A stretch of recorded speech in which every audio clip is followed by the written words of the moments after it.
The obsidian walls of the Ethel Council chamber seemed to absorb the ambient light, casting long, skeletal shadows that danced with the anxieties of the gathered dignitaries.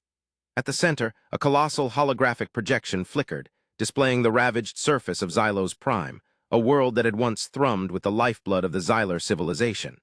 Now it was a tomb. The air crackled with suppressed grief and the bitter taste of impending retribution. Lord Valthus, his mandibles twitching with barely controlled fury, slammed a segmented fist against the polished durasteel of the speaker's podium. The sound echoed through the vast chamber, silencing the murmurs of the assembled representatives. They call themselves humans. Valthus's voice, a gravelly rasp, barely contained the venom that threatened to spill forth. A species, it seems, that values destruction above all else. They came like a plague, a swarm of metallic locusts, and in a single cycle they obliterated Xylos Prime, not for conquest, not for resources, but simply for the sake of it. He gestured towards the holographic display, the image of a fractured planet, a monument to unimaginable cruelty. The Xylar were not warriors. They were scholars, artists, philosophers. They were devoted to the pursuit of knowledge, and the humans, they extinguished their light. A collective tremor ran through the chamber. Fear, a cold, insidious serpent, began to coil around their hearts. The loss of Xylos Prime wasn't just a tragedy, it was a precedent, a stark warning of the chaos that could erupt from the unseen depths of the cosmos. Across the chamber, Lady Lyra, a member of the Galactic Senate and representative of the Krill Dominion, shifted uneasily in her seat. Her iridescent scales shimmered with a pale, worried glow. The Krill, a species known for their meticulous diplomacy and aversion to violence, had always championed peaceful resolutions. But the brutal annihilation of Xylos Prime had shaken their core principles. Lyra exchanged a silent glance with Counselor Zill, the stoic leader of the Zidonian hegemony, a species famed for their strategic brilliance and formidable war fleets. Zill's expression remained unreadable, his multifaceted eyes reflecting the chilling images of Xylos. The silence that followed Valthus's pronouncement was a physical weight, pressing down on every sentient being in the chamber. "The information we have received from the surviving Xylar transmission is disturbing," interjected Counselor Tarok, the elder statesman of the Vorlon Enclave. His voice, a resonant baritone, carried the weight of millennia. The human ships, seemingly primitive in design, were armed with weapons of terrifying efficiency. They bypassed our defensive perimeters with ease. Their attack patterns were erratic, unpredictable, almost chaotic. They didn't follow any known military doctrine. It was as if they were improvising a symphony of destruction. He paused, his gaze sweeping across the faces of his colleagues. Worse still, the Xylar attempted to parley, to reason with them. They offered resources, knowledge, even surrender. But the humans, they simply continued their relentless onslaught. A wave of fear washed over the chamber, more potent than any weapon. The humans, it seemed, were not interested in diplomacy, in negotiation. They were driven by something far more terrifying, a relentless, unfathomable malice. The holographic display shimmered again, showing reconstructed sensor readings, analyzing the trajectory of the human attack vectors. The data revealed a brutal, almost sadistic precision in their methodology. The ship's armaments focused not on strategic targets, but on the Xylar's cultural centers, their libraries, their artistic masterpieces. It was not mere war. It was a calculated act of cultural genocide. "We have very little information on these humans," said Lord Valthus, his voice tight with controlled rage. "Their systems are shielded, their signals are scrambled. We do not know their homeworld, their motives, or even the limits of their capabilities. All we know is that they are dangerous, incredibly so." The weight of those words settled over the chamber like a shroud. The Ethel Council, the most powerful governing body in known space, was facing an unknown enemy, a force that had demonstrated an unparalleled capacity for destruction, a species seemingly without reason. Counselor Zill, his metallic voice cutting through the tension, finally spoke.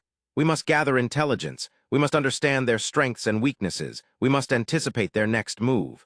His gaze, sharp and analytical, swept across the faces of the assembled dignitaries. "The Xylar were caught completely unprepared. We cannot afford the same mistake." A murmur of agreement rippled through the chamber. The Zidonians, with their vast fleets and sophisticated war machines, were considered the most formidable military power in the galaxy. If anyone could meet the human threat, it was the Zidonians. Lady Lyra offered a counterpoint to Zill's militaristic leanings, her scales catching the light. "Prudence is important, but a purely aggressive approach holds inherent risks. We are diplomats. We seek understanding. We must attempt contact, offer a peaceful resolution first. This suggestion was met with a chorus of dissenting grumbles. The Krill's traditional pacifism often put them at odds with the more war-minded factions within the council, especially in the face of such a terrifying foe. Valthus scoffed. Peace. After what they've done, Lady Lyra, your compassion is admirable but misplaced. These humans are not to be reasoned with. They have already shown their true nature. A ripple of agreement moved through the chamber. The memory of Xylo's prime was still too raw, too recent. The debate raged on, fueled by fear, uncertainty, and conflicting ideologies. The council hall, usually a place of measured diplomacy and careful consideration, became a crucible of anxieties. The fate of countless civilizations hung in the balance, threatened by an enemy they barely understood. Hours bled into cycles as they examined every piece of data they had, from the fragmented Xylar transmissions to faint whispers of energy signatures gathered by remote probes. Every piece of data only served to deepen the mystery, heightening the fear. No one could fathom the true nature of humanity. Finally, after what felt like an eternity, Counselor Zyl spoke again, his voice echoing with renewed determination. We will deploy a reconnaissance fleet. Stealth vessels equipped with long-range scanners will attempt to locate their homeworld. We will also analyze the Xylar's remaining data, searching for any clues to their technology, their strategies, their weaknesses. We will then decide how to proceed. We will not be caught off guard again. A hush fell over the chamber as Zyl's pronouncement settled over the assembled dignitaries. The first step had been taken. The hunt for humanity had begun. Months turned into cycles marked by feverish activity. The Zidonian war machine, the most efficient in the known galaxy, churned into action. Warships were refitted, defensive systems were upgraded, and battle strategies were devised. Stealth probes, cloaked in advanced shielding, slipped through the void, seeking the elusive homeworld of the humans. The Ethel Council, ever vigilant, continued to debate, to analyze, and to prepare for the inevitable confrontation. The shadow of Xylo's prime lingered over them all. Then one cycle later, the unthinkable happened. The reconnaissance fleet, commanded by Admiral Thuron, the most respected strategist in the Zidonian military, transmitted a cryptic message. A single data packet containing a series of complex mathematical equations, followed by a simple, chilling sentence. We have found them. The message was immediately relayed to the Council, igniting a fresh wave of panic. Every known system within light years had been combed for information, yet the humans remained a phantom. To find them meant to face them. Counselor Zyl, his metallic face impassive, ordered a full-scale analysis of the data packet. The most brilliant minds of the Zidonian hegemony worked tirelessly to decode the equations, seeking to find meaning in the information, a clue to where the human threat originated. They were hoping for a homeworld designation, a fleet disposition, anything that might give them an edge. But the equations were perplexing. They were not a map, not a weapon schematic. They were something else entirely. The decoded data, when finally decrypted, painted a grim picture, a world consumed by war. The planet's surface was scarred, cratered. Atmospheric readings indicated catastrophic climate shifts, but the most disturbing aspect was the detection of a persistent, almost overwhelming signal radiating from the planet. A signal of unimaginable power, unlike anything they had ever encountered. It was the signal of a dying star. The message went out through the Council. The humans were not a swarm of conquerors. They were refugees. They were survivors, and they were dying along with their world. The implications were staggering. They de-decimated a civilization not from malice, but from some desperate impulse for self-preservation. Their chaotic tactics, their brutal efficiency, were not born of bloodlust, but of a desperate need to survive. Lady Lyra's scales shimmered with a new hue, a strange, profound compassion. Perhaps, she murmured, we were wrong. Her quiet voice, a balm against the fear, cut through the tension. Perhaps we have judged them too harshly. The debate in the Council, however, was quickly consumed by renewed tension, renewed fear. The revelation changed the calculus. Now the question wasn't just how to defeat the humans, but how to understand them, how to determine what they wanted, what they needed. Admiral Thuron, in an act of extraordinary courage, transmitted a second message. This time it was not a data packet, but a direct communication. Using the encrypted channels previously used for the Xylar, he sent a series of carefully worded messages. He extended an offer of friendship, of aid. He spoke of cooperation, of understanding. And in a stunning, unexpected move, he provided the coordinates to a neutral staging point, far from both human and alien territories. The Council erupted in a fresh wave of disagreement. Some called for his immediate recall, arguing that he had gone rogue, potentially jeopardizing the entire council. Others praised his initiative, recognizing that direct communication was the only way to truly understand the human threat. But the decision was not theirs. It rested with the humans. The agonizing wait began. Days bled into cycles marked by a tense anticipation. Would the humans respond? Would they trust the offer of a peaceful resolution? The galaxy held its breath. The answer came not in the form of a devastating attack, as many feared, but in the form of a single, small vessel. The ship, unlike anything the Council had ever seen, was sleek, almost organic in design. Its surface was a matte black, reflecting no light, absorbing the ambient radiation. It drifted silently into the designated meeting point, a small, unassuming craft against the backdrop of the swirling nebulae. The Ethel Council, after much debate, decided to send a delegation. A team of experts, led by Lady Lyra and Councillor Zill, was dispatched aboard a highly sophisticated diplomatic vessel. They approached the human ship with cautious curiosity, their sensors scanning for any sign of hostility. As the two ships drew closer, a visual transmission flickered to life. The holographic display aboard the human vessel revealed a single figure, a woman, her features delicate, her eyes filled with an unsettling intensity. She was clad in a simple, functional uniform. Her voice, when she spoke, was calm, measured, and strangely reassuring. "Greetings," she said. Her words, translated by the universal translator, were simple, direct. "We are the remnants of Earth. We are here to talk." Her calm demeanor, her complete lack of aggression, caught the delegation off guard. They had anticipated weapons, threats, or at the very least, a display of hostile intent.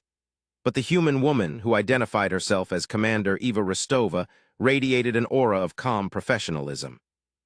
The initial dialogue was carefully structured, exploring the most basic of concepts. The humans, it turned out, were indeed the survivors of a world ravaged by a cataclysmic war. They had been fighting for generations, against each other, and against the dying planet itself. Their chaotic tactics, their brutal efficiency, were the result of a long, desperate struggle for survival. As the talks progressed, the humans revealed their knowledge of the universe. They possessed a depth of scientific knowledge that was both impressive and unsettling. They understood the complexities of hyperspace travel, the intricacies of energy manipulation, and the potential dangers of advanced weaponry. But their knowledge extended beyond the purely technical. They also displayed a deep understanding of philosophy, ethics, and the importance of preserving life, even in the face of insurmountable odds. The delegation, initially suspicious, began to relax. Commander Rostova's crew, though battle-hardened, behaved with a respect for protocol and a remarkable degree of restraint. They shared their history, their culture, their struggles. They spoke of the value of peace, of the importance of cooperation, and of their unwavering belief in the potential of humanity. The contrast with the initial assumptions was stark. The revelation of their capabilities was even more startling. The human vessel, though outwardly unassuming, was equipped with technology far beyond the understanding of the Council. Their weapons, though deadly, were designed not for indiscriminate destruction, but for precision targeting. Their shielding was impenetrable, their propulsion systems unmatched, and their tactical strategies utterly unique. The Zidonians, the most formidable military power in the galaxy, had to admit that they were outmatched. The humans could have destroyed them all without resistance. They hadn't. Then came the second reveal. During a full systems diagnostic, the humans allowed the delegation to witness their true power, a vast network of subterranean facilities. Deep beneath the surface of the planet, the humans had constructed a series of massive structures capable of generating unimaginable amounts of power. These were not just cities. These were living, breathing ecosystems. These were the keys to their survival. "We are not conquerors," Commander Rostova stated, her voice unwavering. "We have seen enough death, enough destruction. Our goal is not dominion. Our goal is to survive and to hell. Others survive as well." She offered the Council something unprecedented, the technology to stabilize dying stars. The energy that had driven them to war could also be used to save entire civilizations. The implications were staggering. If the humans were to be believed, they possessed the power to change the very fabric of the cosmos. The Ethel Council Hall was once again filled with tense debate. The news of the human revelation had spread like wildfire, causing both excitement and fear. Some, clinging to their previous assumptions, still saw the humans as a threat. Others, swayed by the revelations of Commander Rostova, saw an opportunity. Lady Lyra once again took the floor. "We must not repeat our mistakes," she said, her voice filled with conviction. "We must learn from the past. The humans are not our enemies. They are allies. They offer us the means to save ourselves, to heal the wounds of the galaxy." Her argument found unexpected support. The Zidonians, after their initial hesitation, realized the strategic advantage of aligning with the humans. Their military might, already considerable, could be enhanced with the humans' technological advancements. Counselor Zill, a pragmatic man, saw the potential. "Cooperation," he said, his metallic voice calm and decisive. "It is the most logical path. The humans possess valuable knowledge, unparalleled technology, and a dedication to stability. They are the key to our survival." The debate, however, was not without its detractors. Lord Valthus, still haunted by the destruction of Xylos Prime, remained skeptical. He warned of the dangers of trusting an unknown species, of the potential for betrayal. "We cannot afford to be naive," he argued, his voice laced with suspicion. "These humans are unpredictable. They are different. We cannot fully comprehend their motivations, their desires." The other council members argued with Valthus, trying to show him the value of the humans' proposed alliance. They spoke of a future where planets no longer died, where civilizations thrived, and where the threat of cosmic annihilation was finally, and perhaps permanently, held back. The humans, they asserted, were not a threat. They were a beacon of hope. After days of intense debate, the council reached a decision. It was a unanimous vote, an offer of alliance. The humans, it was decided, were to be welcomed as a member of the Ethel Council, an equal partner in the endeavor of protecting the galaxy. The announcement was met with a collective gasp of surprise and relief. A new era had begun. Commander Rostova, in a brief and simple transmission, accepted their offer. "We are honored," she said, her voice carrying a tone of sincere gratitude. "We look forward to working together." The alliance was sealed with a formal ceremony. The council members, along with representatives from various species, gathered in the Great Chamber to witness the signing of the Treaty of Unity.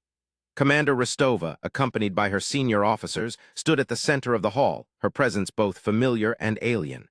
Her team radiated a sense of calm, of resolve, of quiet strength. The ceremony was a testament to the power of unity, the strength of understanding, and the importance of hope. It was a moment of reconciliation, of forgiveness, and of the shared belief in the potential of a brighter future. As Commander Rostova signed the treaty, a wave of optimism swept through the chamber. A future filled with peace, prosperity, and endless discovery.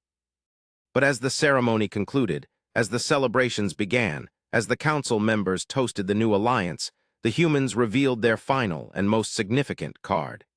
It was a card that would shatter all expectations, that would redefine the very nature of the universe. As the final celebrations died down, a senior officer of the human vessel approached the council, relaying an important message. Commander Rostova's face on the screen was serious. She did not display a hint of the celebrations that had taken place just moments before. "We have detected a signal," she announced. Her tone was carefully measured, almost subdued. "An ancient, complex signal originating from the center of the galaxy." The council immediately shifted back into alert. Their celebrations ended and the reality of their existence returned once again. The signal, the humans explained, was of immense power, of unimaginable complexity. It predated the formation of the galaxy itself. Its origin, its purpose, was unknown, but its mere presence was a warning. The humans offered their services in deciphering the signal. They proposed to decode it. The council, in a collective shudder, agreed. They had only just found a way forward, only just managed to find a new reality. They still barely understood the humans, yet now a message from the beginning of time. The mystery, the suspense, returned with a vengeance. Using their advanced technology, the humans began to analyze the signal. The process took weeks, then months, marked by intense scientific endeavors and countless simulations. The humans worked with an almost religious devotion, dedicating their energy to the endeavor. As they delved deeper into the signal's intricacies, they realized that it contained an incredibly intricate form of artificial intelligence. It was not a message of war. It was not a call for conquest. It was a warning. The signal was designed to broadcast an urgent message, a plea for help. Its creators were long gone, having vanished eons ago. They had faced a threat that threatened to consume the universe, the threat that was still out there. The signal's message revealed the existence of a cosmic entity, a being of pure entropy that existed outside of time and space. an entity that was capable of consuming galaxies, of unraveling the very fabric of existence. The message described the entity's capabilities, its movements, and its weaknesses. It warned of its inevitable return. The message was not just a warning, it was a blueprint. It contained the information to build a weapon, a device capable of repelling the entity. It contained a plan of action. The Council, after some internal debate, once again decided to trust the humans. They gave them permission to develop the weapon. The creation of such a device was an unprecedented undertaking. The humans were tasked with crafting a weapon of unimaginable power, a weapon designed to stand against an entity that threatened all existence. The humans accepted the challenge with their characteristic calm. They went to work. The work was arduous, demanding all their available resources, all their creative power. Using their advanced technology, they began to construct a weapon designed to confront the cosmic entity. The weapon was a marvel of engineering, a fusion of science and art. It was designed to bend the laws of reality, to disrupt the flow of entropy, and to push the entity back into the void. The completion of the weapon was a triumphant moment. The Council gathered to witness its activation. Commander Rostova, standing alongside Councillor Zill and Lady Lyra, spoke with quiet dignity. "This is the culmination of our efforts," she said. "We have learned much, grown much. We hope we have created something worthwhile." They activated the weapon. The skies shimmered, the air crackled with energy. The weapon, the culmination of millennia of research and struggle, was ready. A blinding beam of light shot forth, slicing through the void. The weapon was a success. The entity was defeated. With the destruction of the cosmic entity, the humans revealed their final secret. In the aftermath of their victory, Commander Rostova addressed the Council. Her voice was firm, yet filled with a deep sense of humility. "We have never been just survivors," she revealed. "We are the first of many. We are not just a species. We are a wave spreading outward." She paused, her gaze sweeping across the faces of the Council. "We are the inheritors of the ancient knowledge. We are the keepers of the blueprint, and there are other worlds, other galaxies, other cosmic entities, all seeking our destruction." The Council was stunned. The implications were staggering. They had just formed an alliance with a species that was destined to become the universe's last defense. They were not just allies, they were guardians. "We have been at war for countless cycles," she continued. "A war we did not start, a war we cannot end, but now we are ready to bring in new allies." The humans offered to share their knowledge, their technology, and their strategies. They offered to train the Council, to prepare them for the challenges that lay ahead. They were not seeking to control, but to unite. They had been at war with Oblivion for millennia. Now they were ready to share the burden. The Ethel Council, after a moment of stunned silence, accepted. And as the Council considered the implications of the coming war, they asked the humans why they had shared their secrets. Why had they reached out? Why had they chosen to ally with a species so far behind? Commander Rostova, in the quiet gravity of the moment, offered her final thoughts. "Because we know what lies ahead, we know the cost of fear, we have seen the darkness, and the only way to triumph is to face it together." Her gaze, filled with an impossible mix of weariness and hope, swept across the faces of the Council members. "We will fight until the end of time," she said. "We will do our best to survive together." A new wave of understanding swept through the Great Hall. Humanity's capacity for destruction, they now saw, was matched by their boundless capacity for courage. Their chaotic tactics were not a sign of madness, but of necessity. Their brutal efficiency, a mark of unwavering resolve. And their deep, abiding belief in the power of unity, the ultimate weapon against the darkness, the end of all things. The Council looked at other into each other's eyes. They had formed an alliance, yes, but now they understood the true meaning of the word. A bond forged in the crucible of infinite despair, a pact made in the face of oblivion. They were no longer just the Ethel Council. They were the first wave, the vanguard of the coming war. They would stand with humanity. They would stand together, and they would face the darkness together. The fate of the universe now rested in their hands. The final scene, the most cinematic of all, opened. The camera pans out slowly from the Council chamber. The lights of the galactic metropolis glitter. 1,000 ships of various origins were assembled. The camera pans away even further, showing that they were all heading in one direction. Their destination, an unexplored sector of the galaxy, a final, dangerous frontier.